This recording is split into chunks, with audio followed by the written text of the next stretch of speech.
l'association 40 millions d'automobilistes.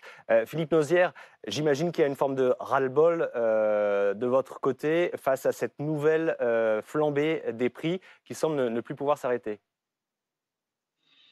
Oui, mais malheureusement, nous n'y pouvons pas grand-chose. C'est ça le vrai problème.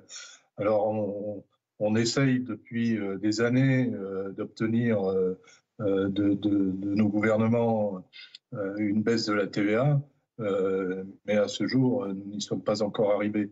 Mais bon, aujourd'hui, le baril de brut a terriblement augmenté et on s'aperçoit, enfin on s'en aperçoit pas d'ailleurs, on sait très bien que le prix à la pompe, c'est à peu près 60% de taxes entre la TICPE et la TVA. Donc le problème, c'est qu'à chaque fois que le baril augmente, eh bien, la TICPE, elle, effectivement, elle ne bouge pas parce qu'elle est fixe, mais par contre, la TVA fait augmenter encore plus le carburant à la pompe. Donc c'est un effet boule de neige et malheureusement, on est en train de s'apercevoir que ça va devenir, ça va devenir impossible à payer un litre d'essence à plus de 2 euros. Gérard Vespierre, est-ce qu'on a un peu de visibilité sur la suite, sur les prochaines semaines? Jusqu'où va aller cette hausse? De visibilité, on a la volonté de l'Arabie Saoudite de maintenir un baril effectivement autour des 85 euros, 85 dollars plus exactement, à 85 dollars le baril, c'est à peu près l'objectif souhaité par les Saoudiens.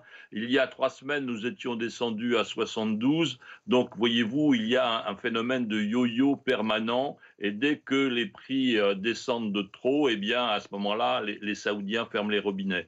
Et l'autre inconnu, par contre, retient l'attention autour de la Chine, n'est-ce pas? Quelle va être la tendance vers la fin de l'année de l'économie chinoise qui semble ralentir? Donc, si l'économie chinoise ralentit, eh bien, nous aurons moins de consommation de pétrole du côté de la Chine et donc peut-être une certaine forme d'assouplissement des cours entre toujours cette variable de 75 à 85 dollars le baril.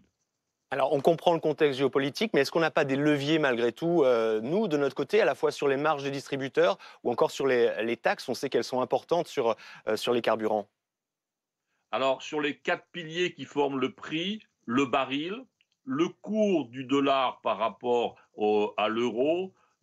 Deuxièmement, vous avez donc effectivement les frais de transformation et après vous avez les taxes. Donc sur les taxes et sur la transformation de l'industrie pétrolière, il y a une certaine forme de régularité, n'est-ce pas? Il y a une très faible évolution de la TICPE qui a été évoquée tout à l'heure, 10 centimes à peu près depuis 3 ans, donc une augmentation certes, mais relativement modérée. Par contre, les grands à-coups viennent du prix du baril et puis du glissement que l'on ne remarque pas, dont on ne parle pas, de l'euro par rapport au dollar. La monnaie européenne a perdu plus de 15% depuis 2 ans, n'est-ce pas? Et voilà un impact qui est passé sous silence, mais qui nous fait payer finalement notre baril plus cher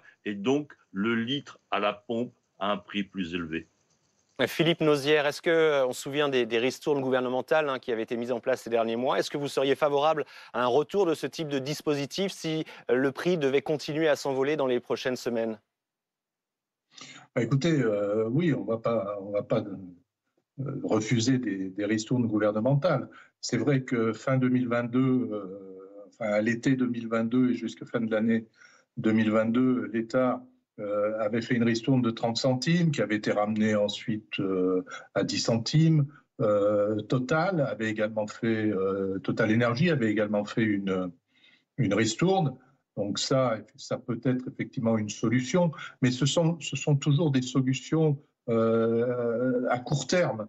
Et c'est pour ça que tout à l'heure, je vous parlais de la TVA, et je pense qu'on insiste fortement sur ce point-là, parce que c'est des taxes sur les taxes. Donc le baril, lui, augmente. Donc à chaque fois, eh ben, quand on rajoute 20% de TVA, eh ben, c'est encore une augmentation supplémentaire. Donc je pense que la solution pourrait venir de là. Alors je comprends bien que l'État ne veut pas se priver de ces 40 milliards de rentrée fiscale grâce au carburant, mais à chaque fois qu'on a le baril qui augmente, ben, les rentrées fiscales augmentent aussi. Donc l'État pourrait Merci. effectivement faire un geste de ce côté-là. Merci beaucoup, Philippe Nozière, d'avoir été avec nous. Merci à vous deux pour nous avoir éclairés sur ce sujet. 19h40, c'est BFM Soir, et on en vient à cet événement en librairie, la sortie mardi